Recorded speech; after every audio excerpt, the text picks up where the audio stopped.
Bocah 6 tahun tewas di kolam renang Garut.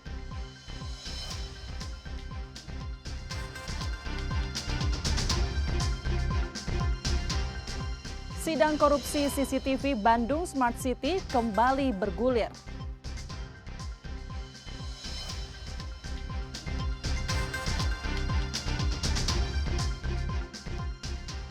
Sambut bulan Ramadan dengan pawai obor.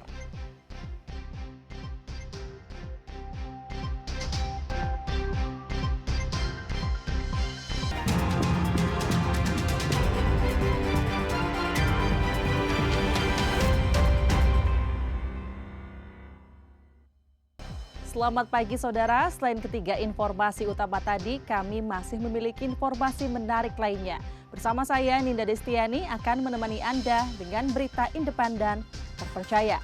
Kita simak Kompas Jabar selengkapnya.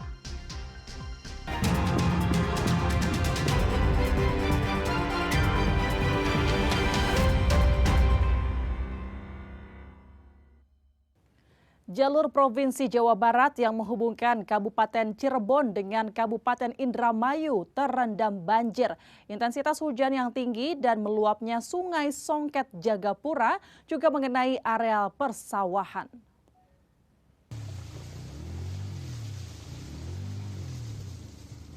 Jalur Provinsi Jawa Barat di Jalan Raya Bayalangu Kidul, Kecamatan Gegesik, Kabupaten Cirebon ini terendam banjir pada Selasa pagi kemarin.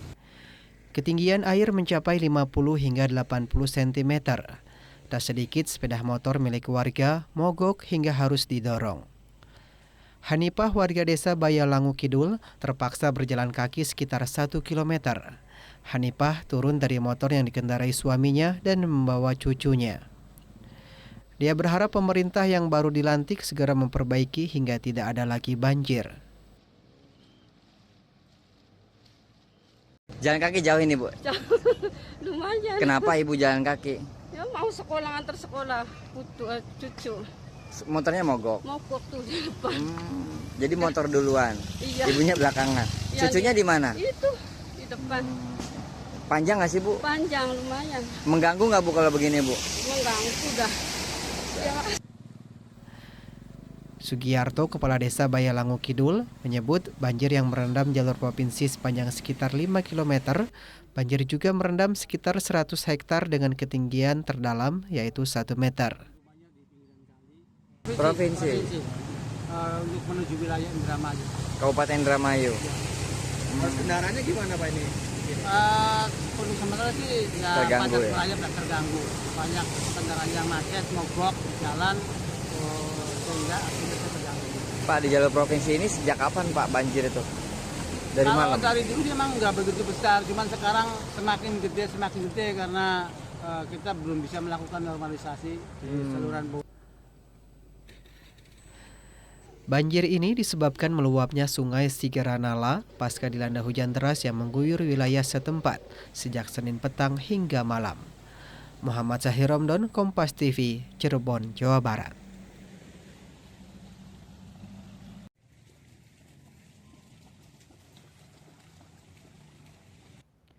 Bocah berusia 6 tahun tewas saat berenang di kolam renang umum di Kecamatan Pamengpek, Garut.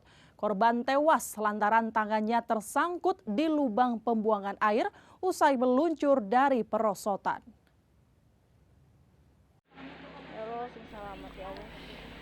Inilah video amatir saat petugas dan pengelola kolam renang berlokasi di Kecamatan Pamengpek, Garut berusaha mengevakuasi bocah berusia 6 tahun.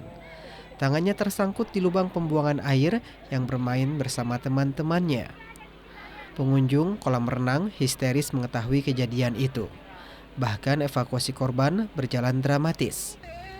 Korban berhasil dievakuasi dan dibawa ke rumah sakit, namun bocah sudah dinyatakan meninggal dunia. Kasat Reskrim Polres Garut AKP Joko Prihatin menyatakan pihaknya saat ini telah memasang garis polisi di lokasi kejadian dan terus dalami kasus ini serta telah memeriksa 4 saksi. Jadi kronologisnya keterangan yang ada di lokasi karena kondisi wisata main perosotan di wahana tersebut.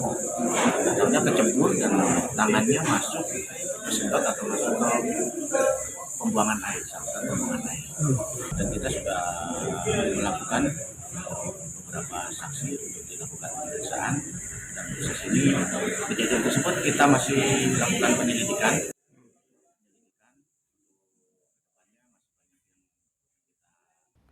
Kita ke informasi lain, Saudara. Sidang kasus korupsi pengadaan CCTV program Bandung Smart City kembali digelar di Pengadilan Negeri Kota Bandung. Jaksa penuntut umum menghadirkan 3 orang saksi dari Dinas Perhubungan Kota Bandung. Sidang sempat memanas karena terdakwa protes atas keterangan saksi.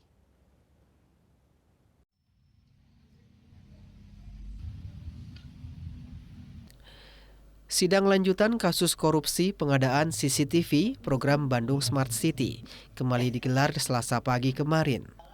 Kasus ini menyeret nama mantan Sekda Kota Bandung Emma Sumarna, 4 ex-anggota DPRD Kota Bandung, Riantono, Ahmad Nugraha, Ferry Cahyadi, serta Yudi Cahyadi.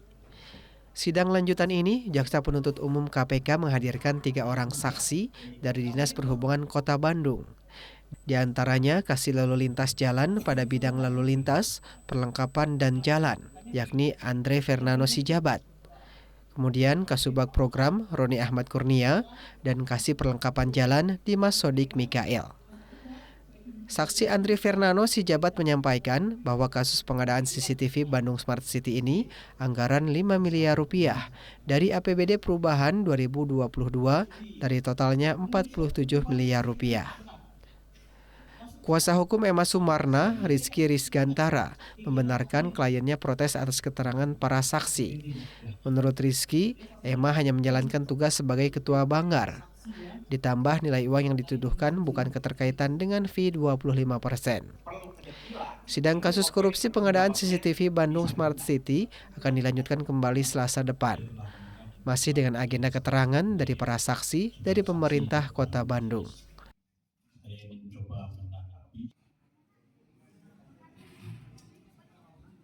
Dua geng motor di Purwakarta tawuran. Informasi selengkapnya akan kami hadirkan usai jeda. Tetaplah di Kompas Jabar.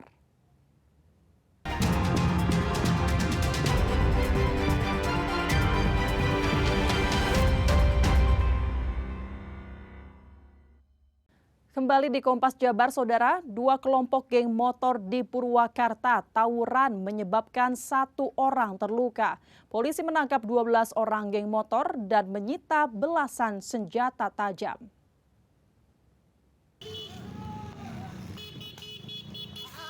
Dalam video amatir yang beredar luas di masyarakat, nampak 2 kelompok geng motor di Jatiluhur, Purwakarta melakukan tawuran pada Minggu dini hari kemarin. Sebelumnya, kedua kelompok geng motor ini sudah janjian untuk tawuran. Dalam insiden tawuran ini, 1 orang mengalami luka. Menurut Kasat Reskrim Polres Purwakarta, AKP Muhammad Arwin, pasca tawuran itu, polisi menerima 3 orang geng motor yang berhasil ditangkap anggota TNI. Kemudian unit Jatanras Polres Purwakarta melakukan pengembangan dan menangkap total 12 anggota geng motor dan sejumlah barang bukti sajam berbagai jenis.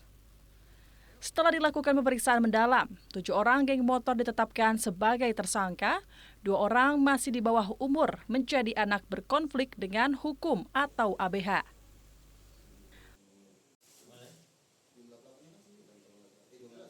Jadi awal mula terungkapnya ini berawal dari laporan warga dan juga akhirnya dari Kompi Batalion Resimen 4 Paranggombong mendatangi TKP dan mengamankan 3 orang daripada pelaku. Kemudian selanjutnya diserahkan kepada kami jajaran Satreskrim Polres Purwakarta dan akhirnya kami melakukan pengembangan.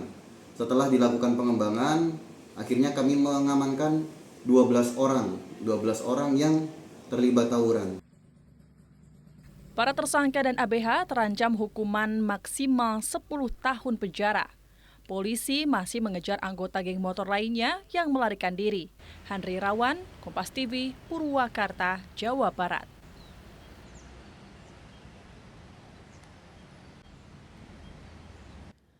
Harga sejumlah bahan pokok seperti bawang, cabai, hingga sayuran di pasar tradisional Kosambi, Kota Bandung naik jelang Ramadan.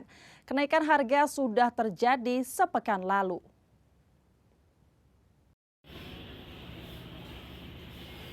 Harga sejumlah bahan pokok naik jelang Ramadan. Harga tertinggi cabai rawit tembus hingga Rp120.000 per kilogram, yang semula dijual hanya Rp100.000. Bawang merah semula dari Rp40.000 per kilogram, saat ini menjadi Rp45.000. Bawang putih dari Rp42.000 per kilogram, saat ini menjadi Rp60.000 per kilogram. Bu, ini bahan-bahan pokok yang naik jelang Ramadan apa aja, Bu? Bawang merah, cabai merah, giling merah, itu buncis juga naik, bawang merah, cek merah, cek hijau yang sudah naik mah semuanya. Kalau sayuran? Lumayan beberapa naik lah, masih normal gitu. Naiknya drastis atau gimana tuh harganya? Harganya yang kayak biasa kan 15, sekarang 20 sayuran teh. Itu sejak kapan, Bu, naiknya? Udah lama, udah semingguan. Menjelang Ramadan ya? Iya. Ini naik ini sampai kapan, Bu? Atau mungkin nanti lebaran aja. Menurut Deden, dirinya terpaksa membeli dengan harga tinggi tanpa mengurangi jumlah pembelian karena untuk memenuhi kebutuhan. Ya, Ini lagi belanja apa nih ke sini? belanja sayuran. Gimana harganya tadi? Udah dikontrol naik gak? Harganya naik sedikit lah, tapi ya masih terjangkau. Masih terjangkau ya nggak apa-apa lah. Gimana tanggapannya? Kan jelang Ramadan gimana? Ya, menjelang Ramadan biasa itu kalau menjelang Ramadan semua bahan-bahan pada naik, bukan sayuran aja, yang lain juga sama pada naik. Selain itu, harga sayuran juga ikut naik seperti wortel, kentang, dan buncis. Kenaikan ini terjadi sejak 1 pekan lalu. Pedagang memprediksi kenaikan harga ini akan bertahan hingga jelang Hari Raya Idul Fitri. Reza Pratama, Kompas TV, Bandung, Jawa Barat.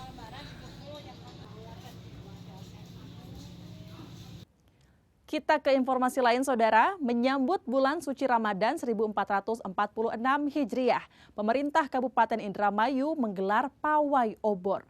Pawai obor diikuti pegawai pemerintah dan pelajar hingga masyarakat.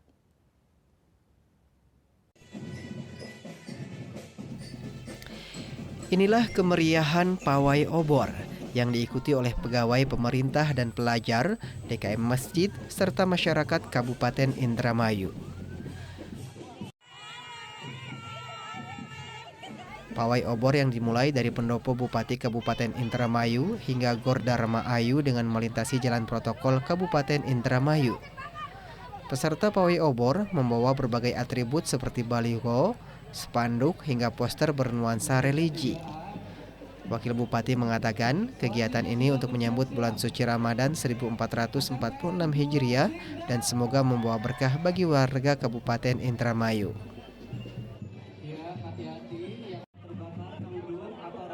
Pertama, atas nama dari Pemerintah Daerah Kabupaten Indramayu, yang pertama saya mewakili Bupati Indramayu yang hari ini Pak Bupati masih di Magelang, dengan bersama-sama ditemani oleh rekan Forkopimda, kata Ketua DPRD, dan beberapa cekna juga, dan asisten juga staf ahli, dan seluruh jajarannya. Hari ini Alhamdulillah kita mengadakan tahrib ya, menyambut Ramadan 1446 Hijriah.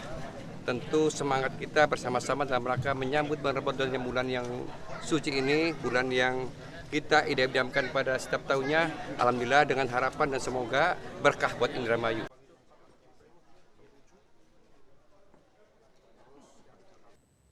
Informasi seputar olahraga akan kami hadirkan usai jeda. Tetaplah di Kompas Jabar.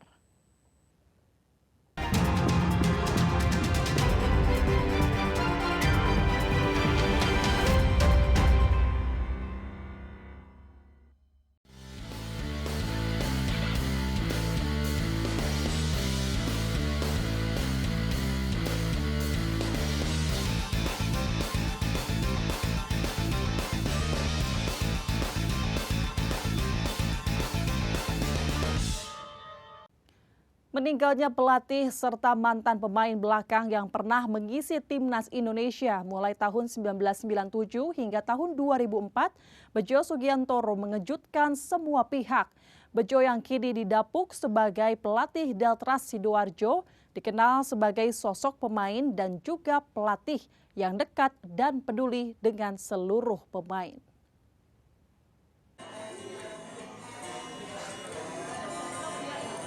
Meninggalnya legenda sepak bola Indonesia Bejo Sugiantoro pada saat bermain bola pada Selasa sore tadi cukup mengejutkan sejumlah pihak.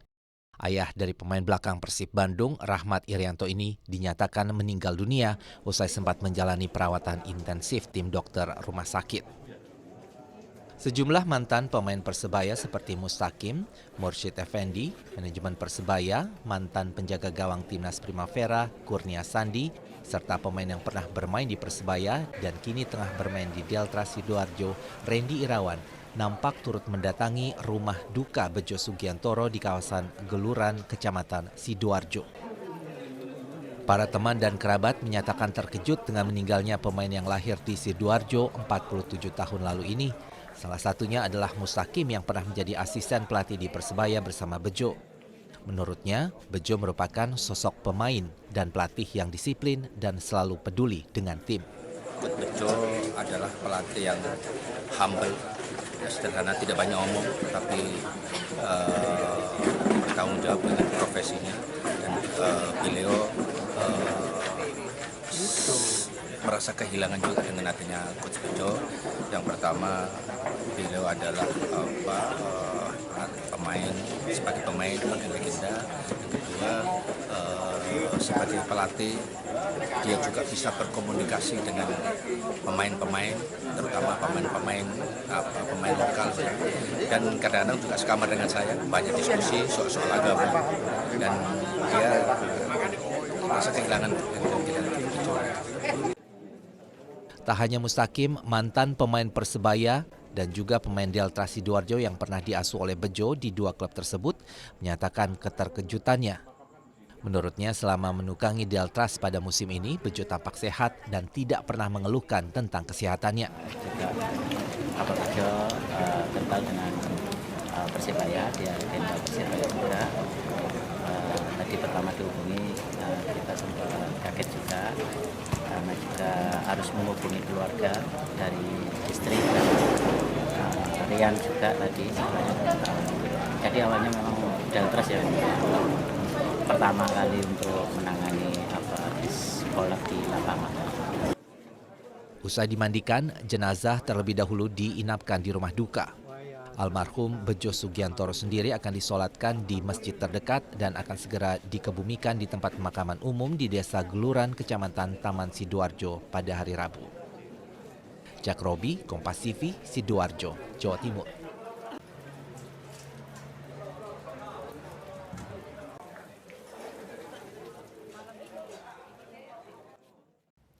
Sementara itu, Saudara, PSSI resmi menunjuk anak legenda sepak bola Belanda Johan Cruijff, Jordi Cruijff, sebagai penasihat teknis Timnas Indonesia.